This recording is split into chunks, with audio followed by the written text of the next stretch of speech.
Hey guys, Nathan here from RSG, and today I'm going to be giving you some personal tips on how to play as the monster in Evolve and hopefully how to win. Now, I picked Evolve up about a week back, and if you haven't already, if you haven't seen what it's like, then go ahead and play it, maybe even purchase it yourself. It is a fantastic game and it is a lot of fun. And I've been playing the game for about a week, and one thing that has become apparent whilst playing the game is that it is a lot harder than I thought to play as the monster. Now, in the trailers and all the gameplay that I saw beforehand, it did look kind of scary to be up against the monster, but me personally playing as the monster, I found it even more scary because I'm constantly on the run, and if I bump into the hunters, then I find myself pretty much dying every time. And I've even found this online. I'll bump into players who've just started playing the game and they don't really know what they're doing, and they'll be put as the monster, and the game will only last a minute or two because they have no idea what they're doing, and it is hard to play as the monster.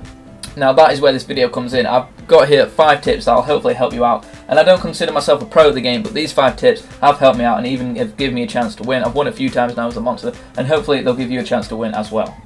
Now, all these tips are important. I'm going to number them 1 to 5, but there is no scale of importance. If you follow them all, they're all just as important as each other, and they'll all kind of play a key role into you playing as the monster. The first tip I've got for you is run. And now, even at level 3, you're going to want to be running. So from the get-go, at level 1, just keep running. I know you've got to eat, I know you've got to evolve, but just stop for a few seconds just to eat and evolve. You don't want to be hanging around too much for the hunters to catch up to you, because they're going to be constantly on your back and constantly following you.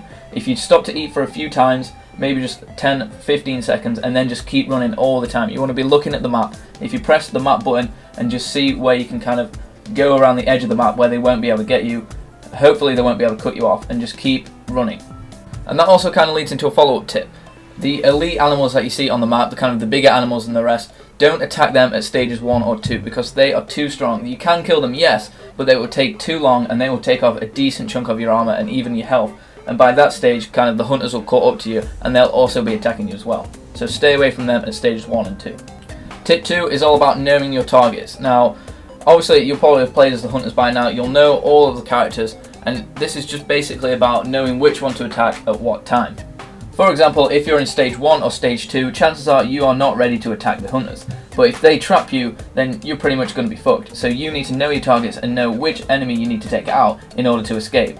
So if you're at stage 1 or stage 2, you're going to need to take out the trapper and kill it, so then the shield will fall and you'll be able to escape freely. Whereas then, as you was playing as the monster in stage 3, it kind of flipped, and you may want to attack the assault because they'll be doing most damage to you in this, and you kind of want to get rid of the most damage coming at you. Or you may want to get rid of the medic just so they can't heal as good and just so they haven't got that much health on their team.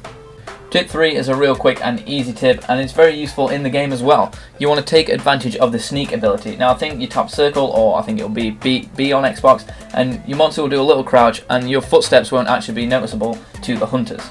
Now, this is a big advantage as they won't be able to track you as easy enough because they are actually a pretty big highlight as to where you are in the map.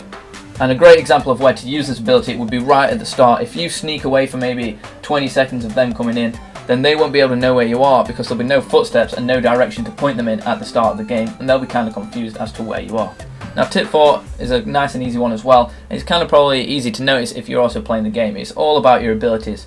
You probably don't want to spread all of your points around when you evolve on different abilities. I would consider strengthening up the abilities that you already have just to make sure you have the strong attacks in order to take them down when you needed to. And finally, tip 5 is all about what you're going to be doing as a monster once you reach stage 3. Now, as soon as you hit stage 3, a power relay comes up, and that is what you can go and attack in order to win the game if you don't want to kill the hunters. This is a great aspect to the game as to use the power relay as to your advantage. Now, as the hunters won't know where you are, hopefully at stage 3, they'll be heading to the power relay to defend it. Now, this gives you a lot of time to build up armor and get buffs and just become strong in order to attack the hunters. And this is not the case that I see online. I see monsters reaching stage 3 and they run straight to the power relay in order to take it out. And that is probably not what you want to be doing. You want to be taking the time that you have because all the hunters will be at the power relay. You want to take that time in order to go around, gather armor and get the buffs. The buffs is probably what's going to help you most in order to win the game. And yeah guys, that is more or less it for the top 5 tips that I've got to help you out as the monster in Evolve. I hope that it helps you out. I hope that you use these techniques. Leave a like if you do want to see more Evolve stuff. I've got plenty more to do. If you do want it, just leave a like, leave a comment saying what you want me to kind of look at, what kind of aspect you want me to look at in Evolve. And thanks for watching guys.